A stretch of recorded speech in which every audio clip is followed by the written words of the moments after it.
He allowed that to happen because God is just, and as a redemptive measure, He allowed His Son to bear our sins, that today we are able to strongly stand for God. We are able to commit ourselves to God and call Him as our Abba and Father. That is the reason why God allowed this to happen. ఇక్కడ దేవుని ప్రేమ కూడా మనకు, దేవుని న్యాయం కూడా కనపడతా ఉంది. అందుకని ఇంత భయంకరమైన పరిస్థితి వచ్చినా కానీ దేవుడు వదిలిపెట్టలేదు. మనకి ఇక్కడ రోమీయులకు రాసిన పత్రిక 6వ అధ్యాయము 23వ వచనము మొదటి భాగం మీరు చూసి చదివితే, wages of sin is death. అంటే మనకు ఎలాగనగా పాపము వలన వచ్చు జీతము మరణము. ఇది వాక్యంలో ఆల్రెడీ దేవుడు రాసిండు. మరి మనం తప్పులు చేస్తున్నామంటే ఆ పాపం చేస్తున్నాం అనమాట, దేవునికి విరోధంగా చేస్తున్నాము. దానికి ఇంకా వేరే పరిష్కారం లేదు, మరణమే పరిష్కారం. ఆ మరణాన్ని మనం పొందకుండా దేవుడు కొట్టివేసి యేసు ప్రభు మన బదులు ఈ మరణాన్ని తను పొంది, కానీ ఆ మరణంలో నుంచి తిరిగి లేచాడు. అది డిఫరెన్స్. మనం ఇంకెవరినైనా చూడండి, యేసు ప్రభుని చూడండి. యేసు ప్రభు ఒక్కరే చనిపోయినారు, తిరిగి లేచిండు, ఈ రోజు సజీవంగా ఉన్నారు. అది దేవుని గొప్పతనం, ఎందుకంటే నిజమైన దేవుడు కాబట్టి. ఇప్పుడు ఇవన్నీ మనం చూస్తూ ఉన్నాం కదా.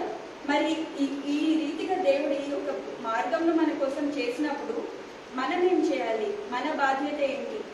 What am I supposed to do for the great salvation that God has kept in our presence? God is giving us a choice. Are we going to accept the plan that He has given us, the redemption that He has already provided for us through the sacrifice of our Lord Jesus, where we just need to accept Him as our personal Savior?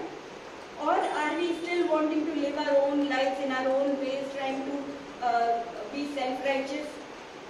మనం ఏ రీతిగా ఉండాలనుకుంటాం? ఇంత దేవుడు మనకు చేసినప్పుడు మన జీవితాన్ని మనకు అనుసారంగా, మనకి ఇష్టానుసారంగా నడుచుకోవాలని చూస్తున్నామా, లేదా దేవుడు ఏర్పాటు చేసిన మార్గంలో మనం ముందుకు నడవాలని చూస్తున్నామా? దేవుని మార్గంలో మనం నడవాలా అంటే కూడా దేవుడు మనకు సహాయం చేయడానికి తన ఆత్మను మనకి ఇచ్చి ఉన్నాడు.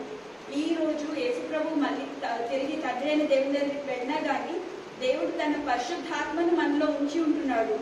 ఆత్మ ద్వారా మనం నడిపింపబడినప్పుడు ఆయన మార్గంలో నడవగలము. మనము ఎప్పుడైతే యేసు ప్రభుని అంగీకరిస్తామో మన స్వంత రక్షకునిగా, మన పరిశుద్ధాత్మ ద్వారా నడిపింపగలము. కానీ చాయిస్ మన చేతుల్లో ఉంది. మనం దేవునికి వినయ విధేయతలతో జీవిస్తామా, లేదా మన ఇష్టానుసారంగా ఇంతకు ముందు బాగు చెప్పినట్టు గర్వంగా బ్రతుకుతామా? ఆ చాయిస్ దేవుడు మనకి ఇస్తున్నాడు. ఇప్పుడు మనము ఇంత చూసిన తర్వాత, ఇంత తెలుసుకున్న తర్వాత దేవుడు ఇచ్చిన ఈ రక్షణను నిర్లక్ష్యం చేయడానికి వీలు లేదు. Let us not set aside the salvation the way that God has prepared for us and remain proud in our own lives. Let us not have this self-righteousness in us. Let us follow what God wants us to do. And this is the right obedience that we can show to God. And this option that God has given to us, either to follow Him and have life, or reject Him and always be in hell and death, that choice God has given. But let us choose wisely. Let us choose God's way, because there's no more time left. We see the things that are around us.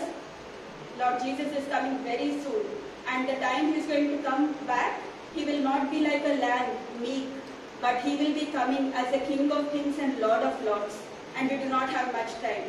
Let us make the choice wisely. Let us be led by the Holy Spirit and lead lives that bring glory and honor to God. ఆ రీతిగా మనం జీవించడానికి, దేవుడిని అనుసరించి ఆయనకు వినయ విధేయతలతో జీవించడానికి తొందరగా మనము ఒక తీర్మానం తీసుకొని దేవుని సహాయంతో జీవిస్తాము. ఎందుకంటే దేవుని రెండవ రాకడ చాలా సమీపంగా ఉంది. మనం చుట్టుపక్కల చూస్తూ ఉంటే జరిగే కార్యములు ప్రతి ఒక్కటి కూడా దేవుని రెండవ రాకడ కోసము సూచనగా ఉంది.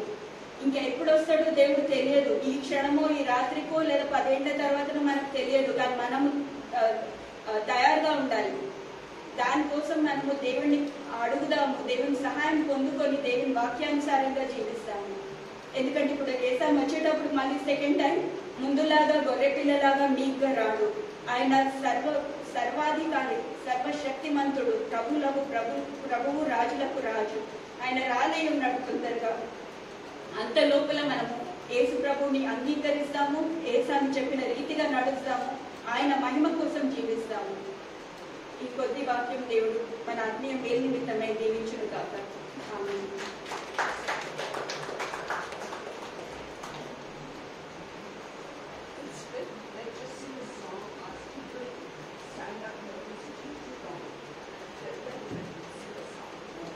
మీరందరూ చాలాసేపు నుంచి కూర్చున్నారు కాబట్టి ఇప్పుడు మనందరం నుంచొని ఒక సాంగ్ పాడతాం.